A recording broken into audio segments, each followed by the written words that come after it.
Good evening, everyone. My name is Pablo Martín, and I'm the director of the Master in Digital Marketing and E-commerce full-time version at EAE Business School.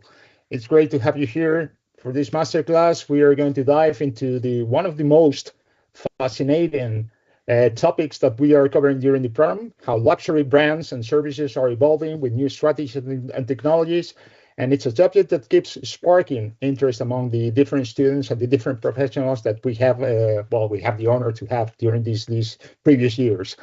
Well, to guide us through this, we have one of the top experts in Spain in this field, Alejandra Cosío. I am truly honored that she's one of my professors in the program.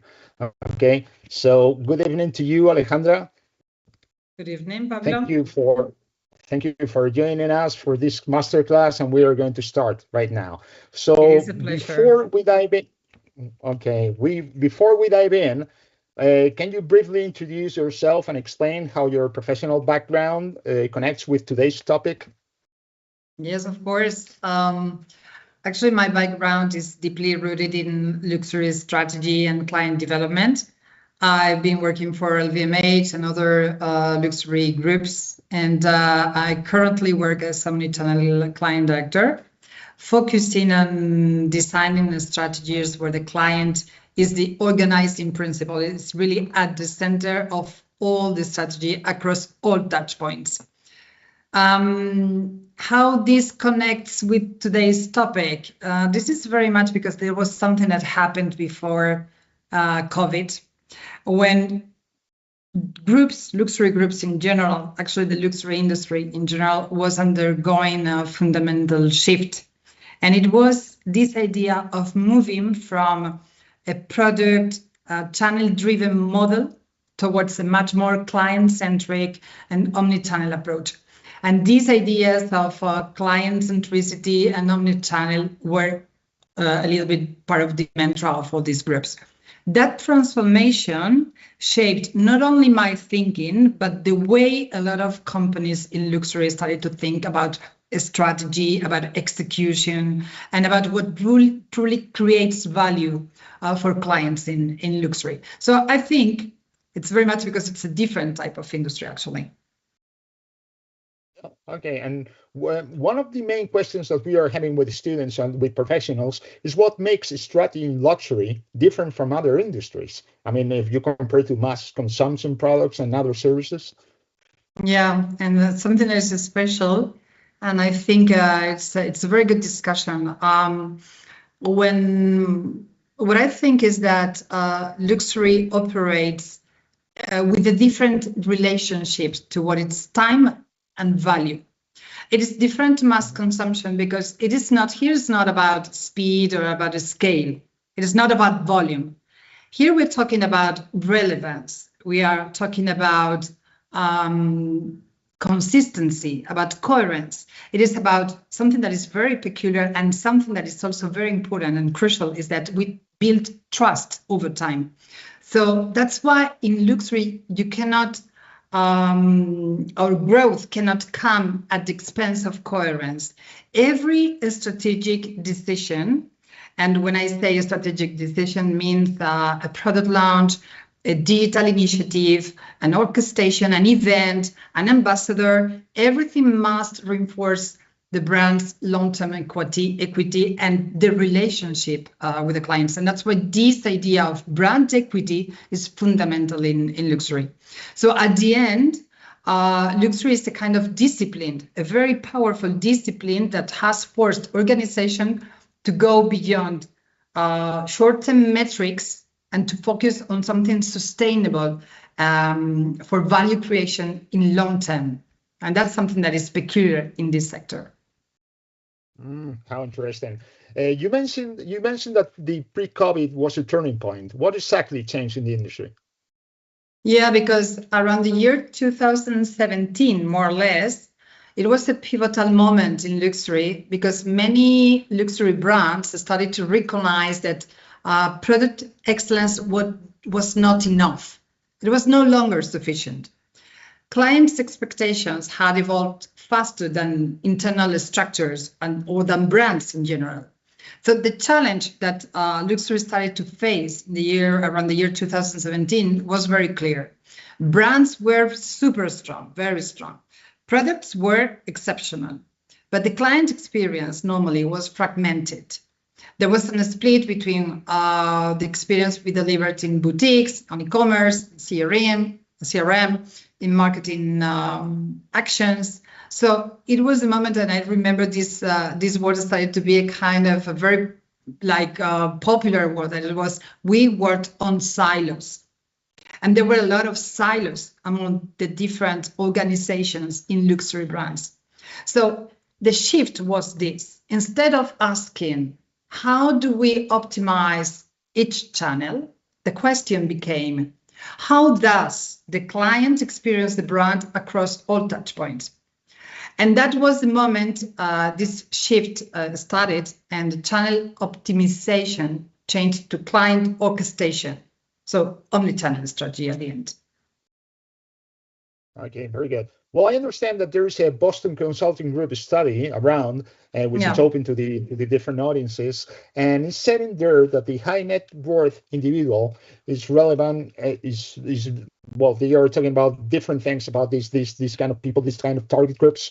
But my question here is, when we are talking about omni-channel activities, I mean, how is relating this to this business? I mean, this study, what is said in there? This report is something, it's a report that is public, and you can find it in the website of the Boston Consulting Group. But I find it, especially this report is very compelling because it gives real voice to clients, to customers that express their needs and expectations. And that's why normally I use it as an example of a necessary exercise that a lot of brands have to do, because it provides clear evidence that placing the client at the center, but really placing the client at the center, it's not just something philosophical. It is not a philosophical choice. It's a necessity. It's a strategic necessity. We can move, Pedro, we can move to the first slide because I would like to share this report with the audience, if it's possible, Pedro. This is that, as I said, it is the 11th edition, and in the first slide, we can move to the other one, Pedro. We can see what is the methodology of the research. There's something very strong in this research, and is that it browses the WealthX database. WealthX is also a database that is public. You have to pay a fee in order to be part of this or to get access to this data. But it has the data of more than 150K, so that means more than 150,000 high net worth individual profiles. When I use this acronym, high net worth individuals, so HNWI, what I mean is individuals that are typically defined because they have investable assets for a value of more than $1 million, excluding the primary residence. They come from all across the globe, and what this research is doing is analyzing their spending habits and also what we call the share of wallet allocation. Because when you spend in luxury, it is not only on hard luxury, it can be also travel, cosmetics, etc. So a strong database. Second, a lot of respondents from different regions and countries. That's very important because we need to know as well about different behaviors in different countries and regions. More than 7,000 respondents, so that's a good breeding ground to start to think and discuss a lot of perspectives coming from these reports. And then a good representation of what we call the ultra high net worth individuals. As I said before, high net worth individuals have investable assets for more than $1 million. Ultra high net worth individuals have more than $30 million in investable assets. So there is a great representation, more than 1,000 respondents come from this top of the pyramid of spenders in luxury. So that gives us a comprehensive view of the motivations and triggers that they have as a population on consumption of luxury. And if you move to the next slide, Pedro, we can see the pyramid and how it is increasingly fueled from the top. The upper tier, so the high net worth individuals, especially the upper part of the pyramid, is growing in number. And although they remain a minority, they now represent an amount, a share of total luxury in value that is bigger. I mean, in number, they represent only around 2%, 1%, but in value, they can get up to 20%. So these clients show, and that's something that comes from this research because they have been interviewed, these clients show a strong appetite for increased luxury spending in the coming years. And this is driven by wealth concentration, resilience in certain areas of the globe, of the world, and a preference for high value experience and products. However, the base of the pyramid, what we call the aspirational clients, continue to grow as well, but at a slower pace and with more limited spending power. So they contribute less to an overall growing market. In short, fewer clients at the top, more value and more appetite for luxury. And that is where more or less where the future of many luxury brands and growth is concentrated. In the next slide, something that is also very, Pedro, in the next slide, something that is also very interesting is the geographic distribution of the high net worth individuals. And here what we see, and I found it really interesting, is three main takeaways. First of all, the US stands out for both scale and dispersion. In the United States, high net worth individuals' wealth is more distributed across a larger base of individuals compared to other regions, which creates a strong market and a structurally stronger market. Something that is also important, the US is not only the largest portion, we can say, in the globe or in the world, but it's also accelerating more than the others.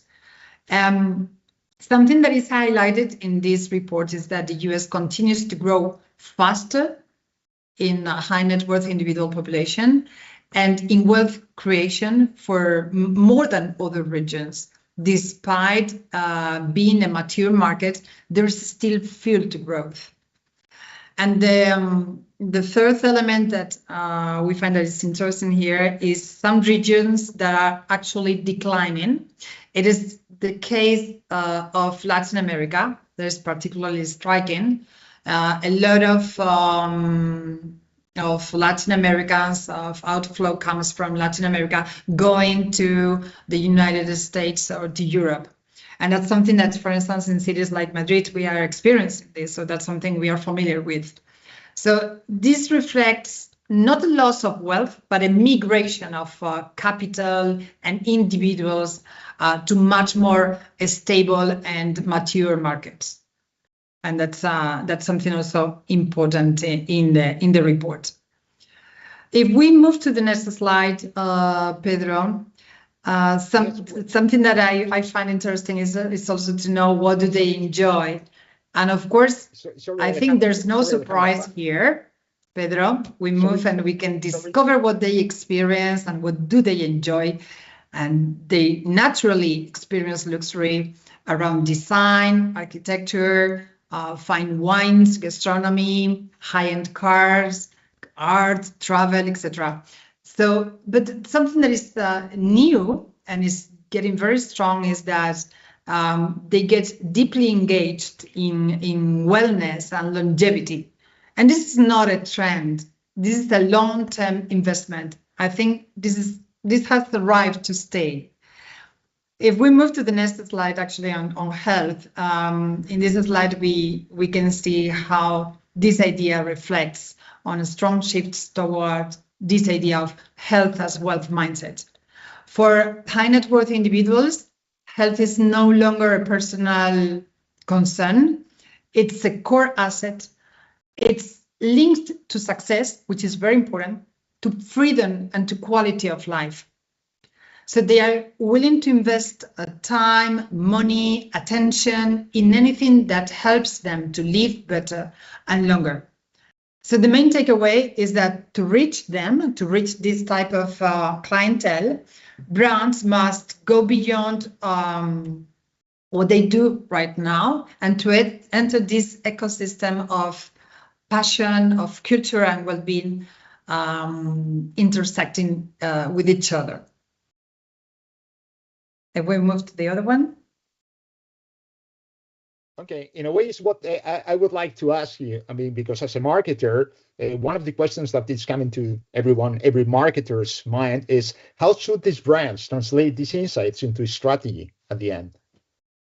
Yeah, and something that, and that's why I display now 3 slides that talk about how to translate these insights into strategy.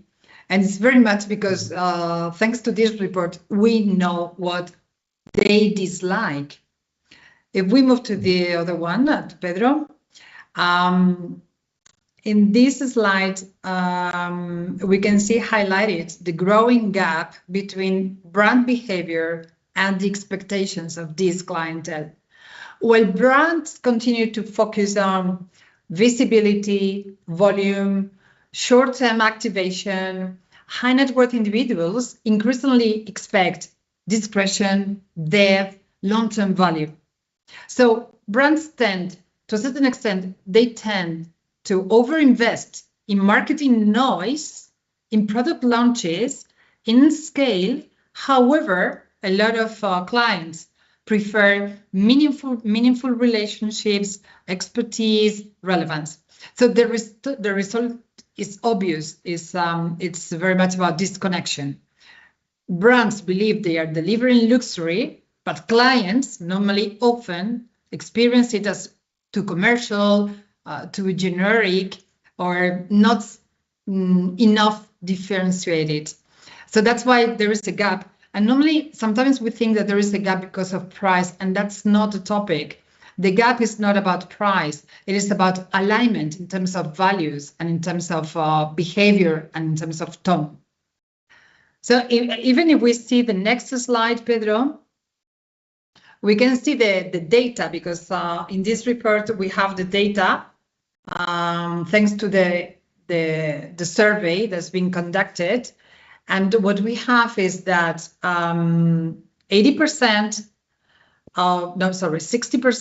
of these high net worth individuals feel overwhelmed by excessive marketing and poorly targeted communication.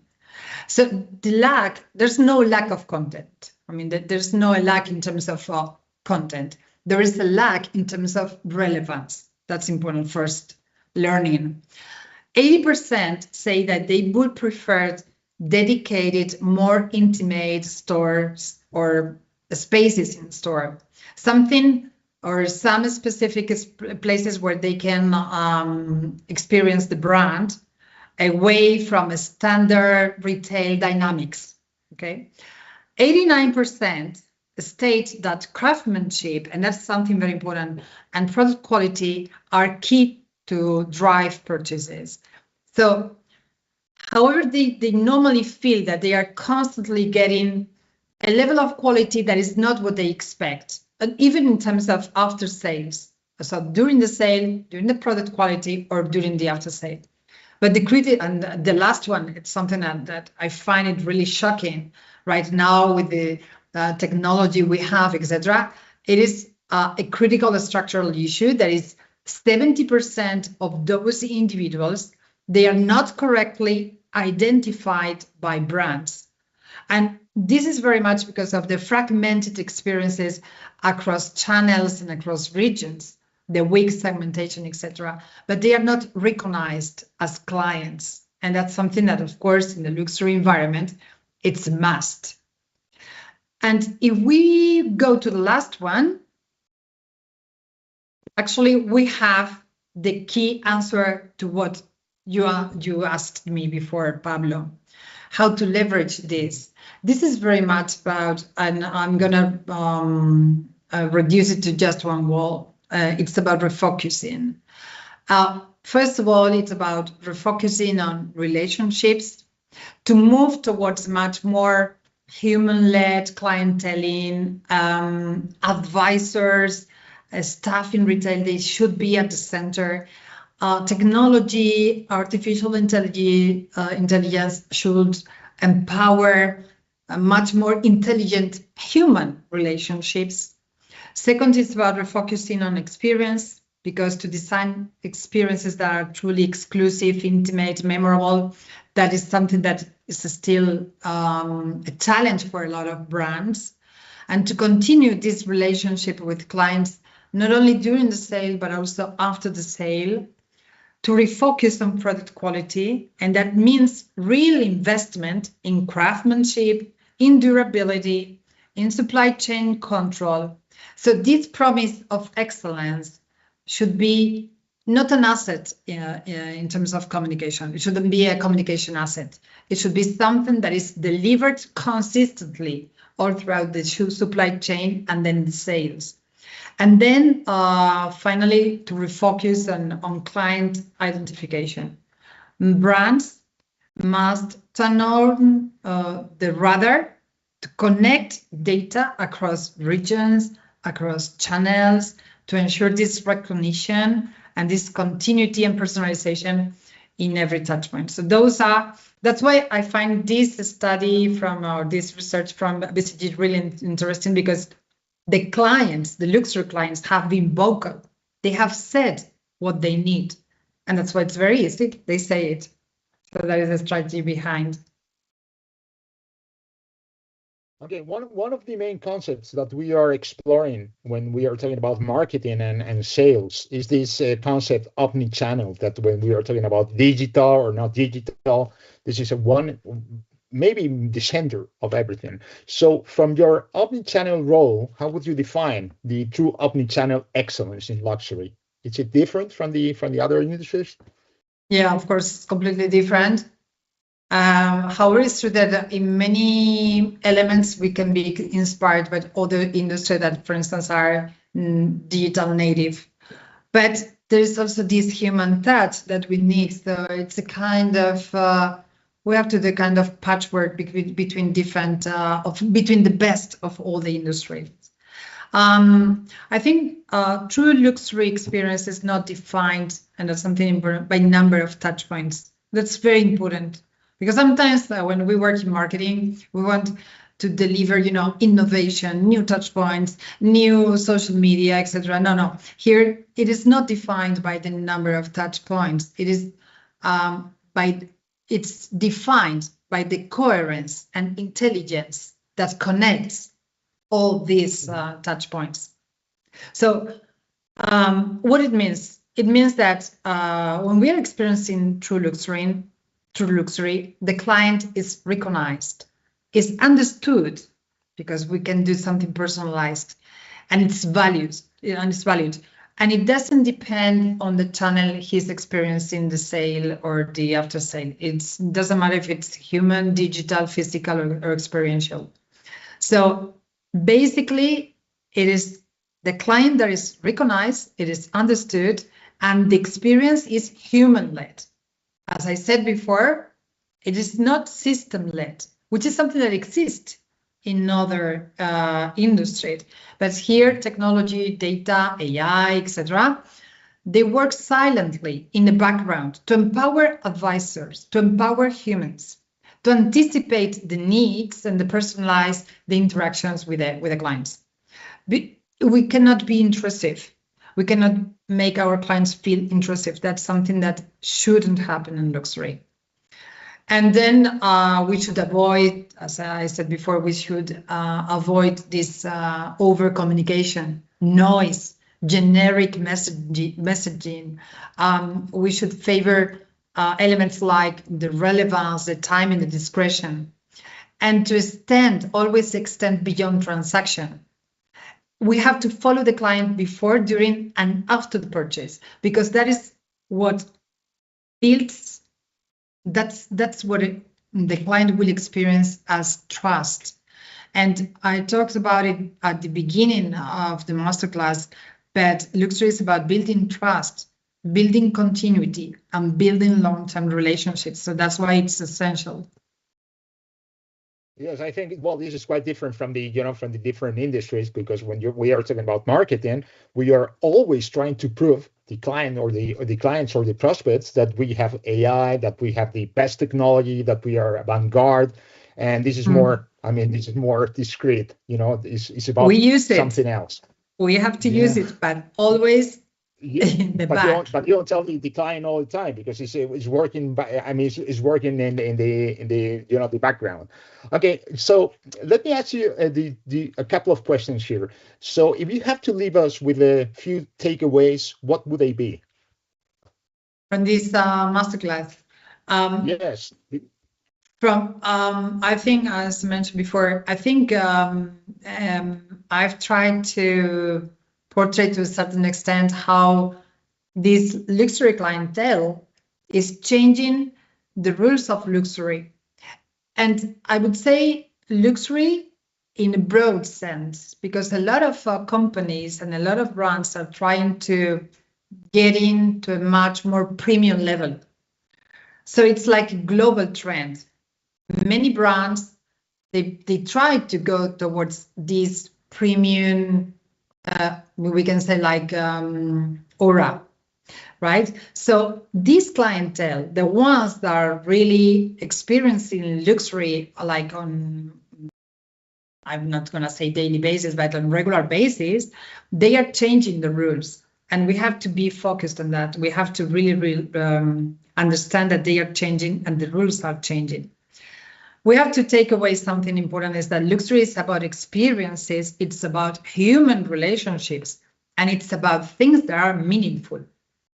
And this idea of being meaningful is what supports the concept of brand equity. As I said at the beginning, always think what is the impact in the brand, always. And make things that are meaningful and contribute to this long-term relationship, long-term trust. Important, brands must close the gap. The gap between what we deliver, or what brands deliver, and what the clients expect. And that's important because that is a challenge for a lot of industries, but is specifically important in an industry that really believes and has to believe in client-centric approach. And finally, everything related to the strategic implications, it's always about refocusing. I'm not going to mention again what to refocus in, but refocus is key. Always give away the noise that sometimes we put in place when we are talking about the strategy. Always refocus. Back to basics.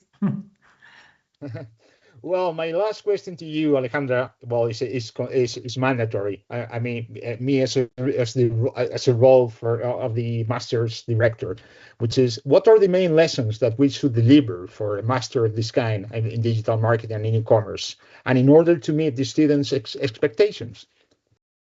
Well, I think that the first, and I think that's something that I try to portray here, is how to decode a luxury mindset, because I think it's peculiar to have a luxury mindset. It is not something easy, and it is true that now luxury is a kind of hype, but it was not before like that. And so that's why it's not easy to find professionals that really understand and relate to this concept of luxury mindset. So it's important to decode what it is, the luxury mindset, to understand what drives luxury clients, what they love, and what do they dislike. And that's why I like this exercise with the BCG report. Then another takeaway that students should get is how to see this pyramid I mentioned before in action. It is important to know how to learn or how to identify where growth comes from and how to target the most valuable clients. Third important thing is how to close the gap between the brand and the client, to discover what are the missed opportunities in the sector, because they exist. And sometimes we have to get these missed opportunities and to turn them into opportunities, or to turn them into advantages. That's always something that is, I like to do this exercise, especially in areas like after sales, or where we have claims, etc. There's always missed opportunities that become opportunities. That is the great pleasure when it comes, when it happens. Then, of course, the omni-channel part and how to experience omni-channel from this client point of view, how to connect physical, digital, human touch points, how to make clienteling more personal, exclusive, how to use technology in order to enhance the relationship between advisors and clients. That's also important, because that's something that happens in our retail network for all the brands that use retail. It can be e-commerce or physical retail. And then what we did before with this exercise with the BCG, how to turn insights into strategy. That's also very important, because we have to elevate and to make real impact, turning insights into strategy, to elevate product quality. It can be to identify top clients. It can be how to design experiences, but how to make real impact for luxury brands. And that's it. And I think it's enough. well, we are. I'm not surprised, but I'm so interested, and well, we have to stop somewhere, okay, with all this information. Thanks a lot, Alejandra, for your presentation, which I think is I mean, it really helped us, to have a clearer picture of this industry and how it works and how it's managed, even if it's a short introduction, which is much more inside. I know that. Okay, I'm sure that they caught everyone's attention, and it's such a great example of how these trends in marketing and commercialization are being shaped, with technology. And I agree with you that, when we are talking about luxury, technology and all these technical things are in the background, because at the end, the client looks for something more than just technology. Okay, but technology is a very important factor that we are using here. So after this presentation, and for all the audience, do you have any questions to Alejandra or to myself?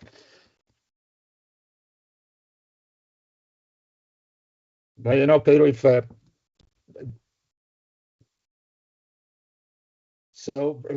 okay. Probably because I ask all the questions in everybody's mind. So, the last thing is, thanking you for being here today. And I hope you have enjoyed the session and took away some useful insights, as I did myself. And remember that these kind of topics are part of the master's program that we are running. Okay, so if you like to keep learning and grow as professionals in the digital world, you are more than welcome to join us, and I hope you join us in some way. Okay, so hope to see you soon, and take good care. Thank you. Thank you very much.